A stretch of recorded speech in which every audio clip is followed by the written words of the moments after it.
If you're a founder with ADHD and you've been feeling stuck, like everything just feels harder than it should be, you're behind on stuff, even when you do rest, it doesn't fix it. Well, I've got good news and I've got bad news. You're not broken, but something is definitely off.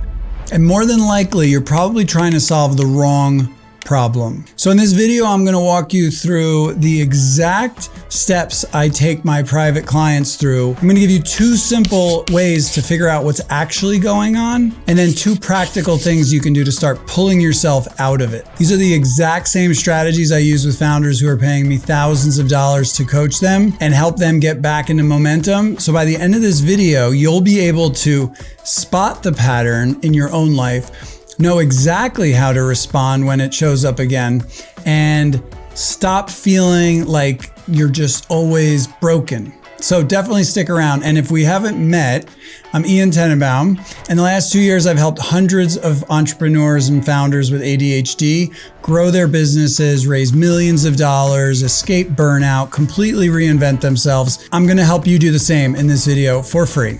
So let's dig in.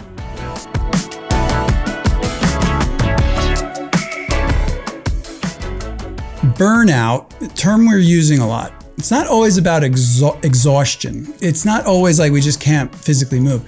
Sometimes our brains just feel stuck. Like we don't want to do it. We can't think clearly. We can't pick anything to do.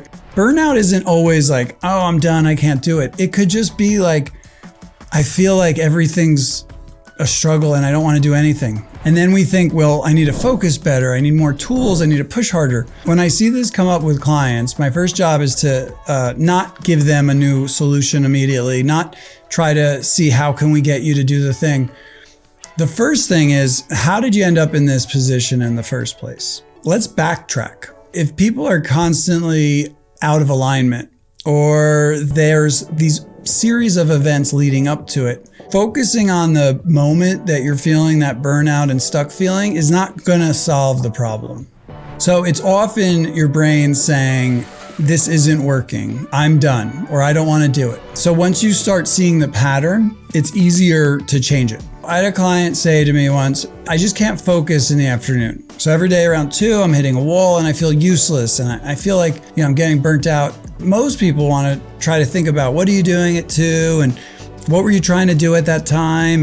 But what you were neglecting to realize is that is the culmination of all the events leading up to it. And it turns out when we backtracked all the way through to the day before, the sleep was poor because of things that were influencing the evening. And there was work that had to be done late at night, which influenced the sleep. It's a domino effect. And then the sleep was poor. So then by 2, feeling shot. So it wasn't about how can I be more productive at 2 p.m. That wasn't going to accomplish anything. It's how do we fix the sleep? What we're trying to do is identify the root cause. So another client was missing deadlines with a co-founder, would commit to something and then struggling at the last minute. Felt like he was lazy, unmotivated. But when we zoomed out and we looked at what that deadline and expectation was set based on, why was that even the timeline in the first place? And we started to unpack it. We realized that wasn't the right target. That wasn't realistically enough time to accomplish that task. So once we start resetting the expectations, we can actually address it from a different way. So it's not about the day of activity coming up against the deadline and feeling stressed and struggling. It was that the deadline should have been a day or 2 later. And then if the deadline was a day or 2 later, it wouldn't trigger that anxiety, overwhelm, frantic feeling, which wouldn't make the person feel like I can't keep up. So if you're getting the theme here, what we're trying to do is identify the moment where things feel stuck, challenging, overwhelming, burnt out, and backtrack and try to audit where is the root cause and what are the other factors. I want you to see burnout, overwhelm, stuck. It's rarely about willpower, discipline, I got a new system, It's often the culmination of a lot of little things that are leading up to that moment. And we're not going to fix it by one quick solution. What it means is that you're not the problem. You're often operating with a system that wasn't actually built for how you work. If you're in that place right now where everything feels heavier than it should, here's what you can do. Start with a quick reset audit. Take 5 minutes, do a quick mental scan, get a pen and paper, and ask yourself, when do I feel this the most? Is it certain times of the day? Is it certain days of the week? What usually happens right before I feel stuck? Is it after meetings, after checking email, after trying to do too many things at once? And what have I been avoiding lately?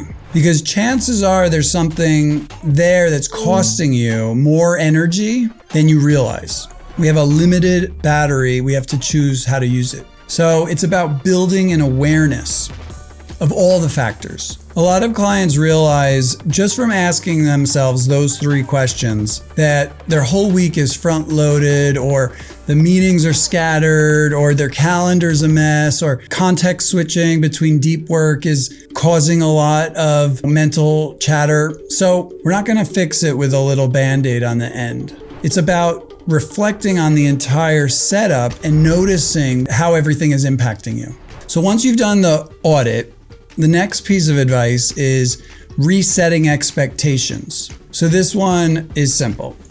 Just ask yourself, am I setting the right goals, expectations, targets? Am I committing to things before I think them through? Am I expecting more of myself than is realistic or that I am capable of? Because the irony is we put more on ourselves than we can handle. We don't deliver and then we feel shame. It's a counterproductive cycle and we all do it. Sometimes when we feel this overwhelm, burnout feeling, the best thing to do is just pare everything back.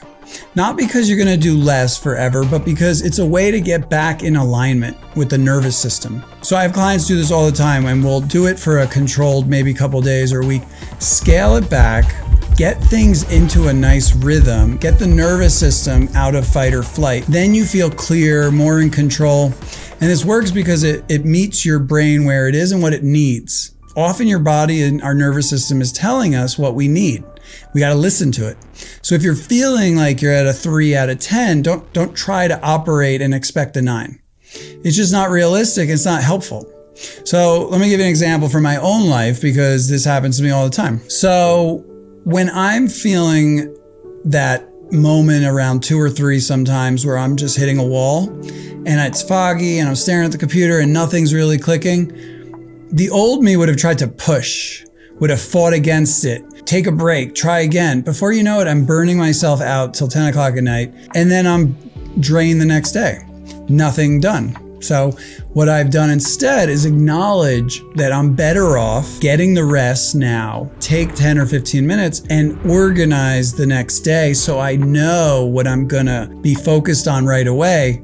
That way I can actually step away, let go, and feel like, okay, I got a plan for the morning. Now I can put it away and then go relax my nervous system. So I can think what actually matters tomorrow, what's gonna move the needle, what can I let go of? And there's almost always a number of things I can just put off till the morning. So once I name that and I let go of it, I can give myself the permission to just shut it down. And this isn't all the time, this isn't every day, but this is something sometimes we need to do to reset.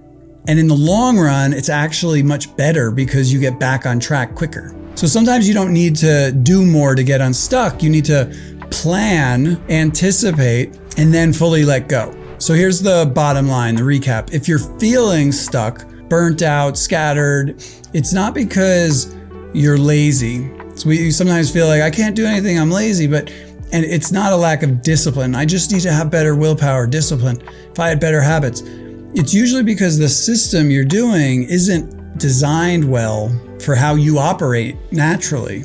So you're fighting against the grain and it's a constant battle. It's frustrating, and trust me, I've been there. But you can change this system. It starts with the awareness and just noticing and understanding the patterns. So start with the audit, look for the patterns, start resetting expectations, careful with your commitments, and then if all you do is pick one thing to work on tomorrow or this week and you follow through with it, it's a good way to get yourself back into a good flow. If this resonated or you saw yourself in these stories, just drop a comment, shoot me a DM. I'd love to hear from you. And I'll put a link in the description to a burnout audit checklist. As I use with clients, it gives you the step-by-step questions to go through. And if this kind of support is something you need or you want more of, I help founders with this every single day. We clear the fog, we rebuild the system, and we help get you back to momentum that actually feels good and aligned. So you're not the problem. You've just been scaling with a system that wasn't designed for ADHD brains. And we're gonna work on fixing that. So I'll see you in the next video. Make sure to subscribe, all that stuff. See you guys.